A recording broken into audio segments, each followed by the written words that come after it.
In Bridget's case, the diagnosis of her son took so long that preschool early intervention wasn't possible. And here in Tasmania, we have no compulsory screening of children at 18 months and 2 years, which could pick up these children, and they could then be properly diagnosed if there was a chance that they were autistic, and then moved into early intervention, which can make the difference, which allows them to cope with the schooling.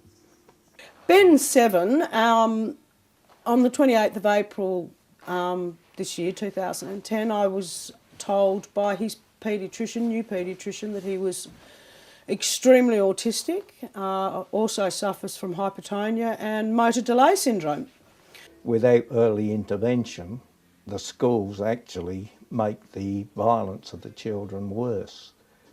And in the case of Ben and this cage or fenced area, we'll call it, which I understand, I don't want to be critical of the school because the problem exists because there's nothing for them before the schooling. And to keep them safe, they pen them up. So they put him into what they call a safe play area. They told me that it was okay to do that. And I said yes, because it was the only solution at that stage to keep him safe. There's now plenty of research that shows that people who are discriminated against in this manner, as they grow, are well aware of it, and autistic children are not stupid. These children will know that they're segregated, even though we could say we have a integrated system now for people with disabilities. Within that integrated system, we're still segregating the disabled, and in particular the autistic children. I went in there in tears. I had this child that was put on to all this medication. It took 3 people one day to rip him, and I mean they ripped him off me, screaming, "Mummy, don't go, Mummy, don't go, Mummy, don't go." This was at the school, yeah. And it was in the enclosed area.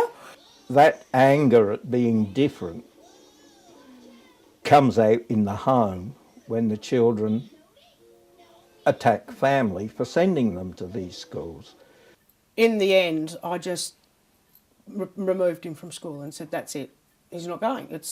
There has to be another solution. He would come home from school and belt both his sister and I, just pummel our backs continually. And we've had the police here, we've had mental health people here, all due to the fact that this child is so happy at school. But yet when he comes home, because he's in a safe environment, he just lets go. Every 5 years, the numbers of autistic children over the past 20 years have doubled. So now those children are coming into the schools at an increasing rate, and unless something is done to get them early intervention beforehand, we'll see more and more of these locked up playgrounds, and the problems will get worse and worse. He can live independently. He can do and look after himself and do the things that, we as everyday people just take for granted. And he will do that. Before I leave the face of this earth, he will be able to do all those things.